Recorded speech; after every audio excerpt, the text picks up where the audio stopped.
Hi viewers, welcome to our channel. ప్రస్తుతం మనతో పాటు భరద్వాజ్ గారు సీనియర్ జర్నలిస్ట్ ఉన్నారు. వారితో ఒకసారి మాట్లాడదాం.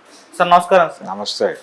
సార్, ఆర్కే గారి కొత్త పలుకులో అంటే వారం వారం ఆయన మాట మార్చేస్తున్నట్టుగా కనిపిస్తుంది సార్. ఒక వారం ఆయన వైసీపీ వాళ్ళలా ప్రవర్తిస్తే మీకు వాళ్ళకి తేడా ఏముంటుందని రాస్తారు. ఇంకో వారం ఏమో చూస్తే ఎందుకు వాళ్ళ ప్రవర్తించట్లేదు అని రాస్తారు. మరి ఈ వారమే చూసుకుంటే టీడీపీ అంటే చంద్రబాబు నాయుడు గారు రెడ్ బుక్ ఇంప్లిమెంటేషన్కి ఇంకా అనుమతి ఇవ్వలేదు, లేకుంటే ఇంకా కేసులు ఎక్కువగా చూడొచ్చు, ఇది జస్ట్ శాంపుల్ మాత్రమే అన్నట్టుగా రాసుకొచ్చారు. ఈ రెడ్ బుక్ ఇంప్లిమెంటేషన్కి ఆయన పర్మిషన్ ఇవ్వకపోవడం వలన అసంతృప్తి వ్యక్తమయ్యే అవకాశం ఉంది అన్నట్టుగా కూడా మాట్లాడుతున్నారు సార్ కొంతమంది. సో మీరు దీన్ని ఏ విధంగా చూస్తారు? ఆర్కే గారి కొత్త పలుకుని సార్ మీరేం చెప్తారు? ఆర్కే గారి కొత్త పలుకు ఆయన ఇష్టం అండి. అంటే కొత్త పలుకు అనే టైటిల్లోనే ఆ స్లాష్ ఉంది. ఓకే, అంటే గత వారం మాట్లాడింది ఈ వారం మాట్లాడితే కొత్త పలుకు ఎందుకు అవుతుంది? ఒక స్టాండ్ మీద ఉంటే కొత్త పలుకు అవ్వదు. అది ఓకే, ఒక ఆర్గ్యుమెంట్ కొనసాగించేటప్పుడు కొత్త పలుకు అనే టైటిల్ కుదరదు. సో టైటిల్ని జస్టిఫై చేయడానికి ఆయన వారం వారం కొత్త టాపిక్ మాట్లాడతాడు, కొత్త ఇష్యూ మాట్లాడతాడు. ఆ కొత్త ఇష్యూ మాట్లాడేటప్పుడు కొత్త పలుకు మాట్లాడేటప్పుడు పాత పలుకులా ఉండకూడదు. పాత పలుకుని కాంట్రడక్ట్ చేసేదిగా ఉండాలి. ఓకే, అందుకని ఆయన గత వారం ఏమో అంటే ఒకలాగా, కొట్టకపోతే ఒకలాగా మాట్లాడే పద్ధతి. ఒకవేళ వీళ్ళు గనక విస్తృతంగా అరెస్టులు చేస్తే వాళ్ళకి మీకు తేడా ఏముంది, మీరు అదే చేస్తున్నారు కదా అని అంటాడు ఈయనే. ఓకే, ఇప్పుడు జగన్మోహన్ రెడ్డి గారు 33 మందిని చంపేశారు, 300 మంది ఆత్మహత్యలు చేసుకునే పరిస్థితి కల్పించారు. ఈ గోల జరుగుతున్న టైంలో ఒక స్టాండ్ అది అయిపోయింది, ఆ ఫేజ్ ముగిసింది. ఇప్పుడు దాడులు జరగాల్సిన సందర్భంగా ఈయన భావిస్తున్నాడు ఇది జస్ట్ ఈ వారానికే, వచ్చే వారం ఈ స్టాండ్తో ఉంటాడని అనుకోవడానికి లేదు. ఇంకొక స్టాండ్ ఏదైనా న్యూట్రల్ స్టాండ్ తీసుకోవచ్చు, లేదు ఇంకొంచెం అగ్రెసివ్ స్టాండ్ తీసుకోవచ్చు. ఏది ఏదైనప్పటికీ ఈయన ఆ పార్టీకి దిశానిర్దేశం ఇవ్వడానికి శతవిధాల ప్రయత్నం చేస్తూ ఉంటాడు. ఆయన ఈయనేమో తెలంగాణ, ఆయన ఆంధ్ర రాజకీయాలని శాసించడం కోసం విపరీతంగా కష్టపడటం అనేది మనకు కనిపిస్తుంది ఆంధ్రజ్యోతి కొత్త పలుకు ద్వారా.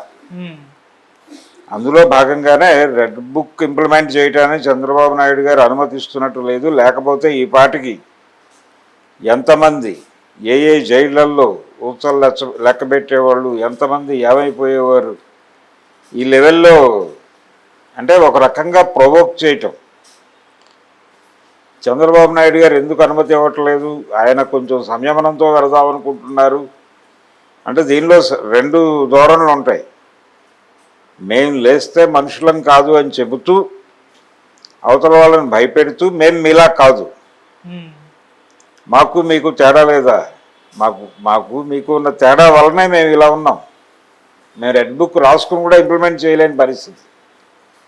మీకు అసలు పుస్తకాలే అక్కర్లేదు, మీకు రెడ్ బుక్లే అక్కర్లేదు, మీరు పుట్టుకే దుర్మార్గమైన పుట్టుక, మీరేం చేసినా దుర్మార్గంగానే చేస్తారు అని ఎస్టాబ్లిష్ చేయటం. ఈ ధోరణిలో అది రెండు వైపులా పదునున్నటువంటి కత్తిలాగా నడుస్తుంది. అలాగే రాశాడు ఆయన. అంతకు మించి అందులో ఏ రకమైనటువంటి కొత్త కంటెంటు లేదు, కొత్త విషయము లేదు, గందరగోళం తప్ప. ఆ గందరగోళం కూడా గందరగోళం అంటే ఇన్ ది సెన్స్ ఆయన కొంత గైడెన్స్ ఇచ్చే ప్రయత్నం చేస్తాడు పార్టీకి. చేసేయండి, ఏం పర్లేదు, వాతావరణం కల్పిస్తున్నాం కదా, మేము కల్పించిన వాతావరణాన్ని వినియోగించుకుని మీరు యాక్షన్లోకి దిగండి. ఒకవేళ మీరు యాక్షన్ చేస్తే దాన్ని జస్టిఫై చేయడానికి ఏ ఆర్గ్యుమెంట్ చేయాలో కూడా మా దగ్గర ఉంది, అప్పుడు దాన్ని ప్రవేశపెడతాం. అంటే ప్రజల మనసులతో ఆడుకోవటం, ప్రజల మనోభావాలతో ఆడుకోవటం, ప్రజల్ని తమ కంట్రోల్లో తీసుకుని అంటే పుకారు యుద్ధం చేస్తున్నారు. ఆ పుకారు యుద్ధం మేము ఎఫెక్టివ్గా చేయగలం, మా మీద భరోసా ఉంచి మీరు రెచ్చిపోండి, ఎలా చేయదలుచుకుంటే అలా చేయండి, ఏం పర్లేదు మేము చూసుకుంటామనే భరోసా కల్పించడం కోసం రాస్తున్నాడు ఆయన. అదే ధోరణి ఈరోజు కనిపిస్తుంది, ఎప్పుడైనా అంతే. సో ఆయన ఏంటి, మొన్న ఏదో ఆయన మీకు వాళ్ళకి తేడా లేదా, మీరు కూడా అలాగే చేస్తారు అంటే అది ఒక టాక్టిక్, అదొక ఎత్తుగడ. ఇప్పుడు మాట్లాడింది కూడా ఎత్తుగడే. యుద్ధంలో వ్యూహము ఎత్తుగడలు కీలకం. కాబట్టి ఆయన వ్యూహం ఆయనకు ఉంది, ఆయన ఎత్తుగడలు ఆయనకు ఉన్నాయి. ఆ ఎత్తుగడలు వేసుకుంటూ వెళ్ళిపోతూ ఉంటాడు. ఆయన లక్ష్యానికి చేరుకోవటం అన్నది ఆయన విజయం. చేరుకోగలడు ఆయన. ఆయన ప్రస్తుతం 2 రాష్ట్రాల ప్రభుత్వాలను నడపడం కోసం ఆహారనిశలు చెమట వచ్చి కష్టపడుతున్నారు ఆయన. అక్కడ చంద్రబాబు గారి పాలనకి, ఇక్కడ రేవంత్ రెడ్డి గారి పాలనకి కూడా ఈయనే సరంగుగా ఉన్నాడు. ఇప్పుడు ఆయనే పడవ నడిపిస్తున్నాడు. అక్కడ పడవ నడిపించేది ఆయన, ఇక్కడ కూడా పడవ నడిపించేది ఆయనే. అందుకని తెరచాప లేపాలి, ఇవన్నీ చెయ్యాలి ఆయన. అందుకని ఆయన కష్టం ఆయన పడుతున్నాడు. ఆ కష్టాన్ని అప్పుడప్పుడు అలా, ఆ కష్టం కలిగించిన వేదనలో నుంచి అప్పుడప్పుడు అలా కొత్త పలుకు రూపంలో తన వాదాన్ని, తన నాదాన్ని ప్రపంచం ముందు పెడతాడు ఆయన. అంతకు మించి అదేదో కాంట్రడక్ట్ చేసినట్టు కాదు. జనాలకి వెన్న రాయాల్సిన సందర్భము ఉంటుంది, ఆ వెన్న రాసిన చోటే కొట్టాల్సిన సందర్భం కూడా వస్తుంది. దానికి దీనికి కూడా మేము సమర్థులమని చెప్పదలుచుకున్నాడు ఆయన.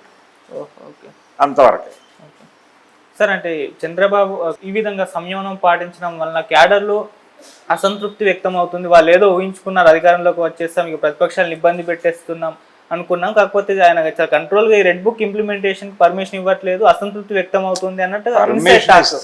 పర్మిషన్ ఇస్తే ఈ పార్టీకి అందరూ లోపల ఉండేవాళ్ళు అనేది ఆయన సెన్స్. లోపల ఉండేవాళ్ళ బయట ఉండేవాళ్ళు అనేది వేరే గొడవ. ఇంప్లిమెంట్ చేస్తే వచ్చే సమస్యలు ఏమిటో ఆయనకు తెలుసు చంద్రబాబుకి. అందుకని ఆయన ధోరణిలో ఆయన ఉన్నాడు. వీళ్ళు అంటే ఆ ధోరణిని జస్టిఫై చేయటం, మొత్తం స్టోరీలో చంద్రబాబు నాయుడు గారు చాలా సంయమనంతో ఉన్నారు. ఆవేశాలకు గురి కావట్లేదు. జనాలు క్యాడర్ ఆవేశపడుతున్నా ఆయన ఆవేశపడటం లేదు, అడ్వాంటేజ్ తీసుకోవడం లేదు. చంద్రబాబు నాయుడు గారు స్థితప్రజ్ఞుడు. భగవద్గీతలో కృష్ణుడు చెప్పిన స్థితప్రజ్ఞత అనేది కేవలం చంద్రబాబు గారి దగ్గర మాత్రమే ఉందనేది కదా ఎస్టాబ్లిష్ చేసిన ఆయన ఫ్యాక్ట్. అయినా దాన్నే నమ్ముదాం. చంద్రబాబు నాయుడు గారి లాంటి స్థితప్రజ్ఞుడిని మన జీవితంలో ఎప్పుడూ చూడలేదు అని అనుకుందాం. అలా మనం అనుకునేలా చేయటం రాధాకృష్ణ గారి లక్ష్యం. ఆయన చేశాడనే నమ్ముదాం. ఆయనతో గొడవ ఎందుకు మనకి? అంతకు మించి వేరే ఏమీ లేదు దానిలో. ఆయనకి జనం సమస్యలు అవి కాదు గొడవ. జగన్మోహన్ రెడ్డి దుర్మార్గుడు అని ఎస్టాబ్లిష్ చేయవలను, చంద్రబాబు నాయుడు చాలా ఉదాత్తుడు, ఆయన ప్రజల మనిషి అనేది ఎస్టాబ్లిష్ చేయడం కోసం ఏ కష్టం పడాలో అది పడతాడు.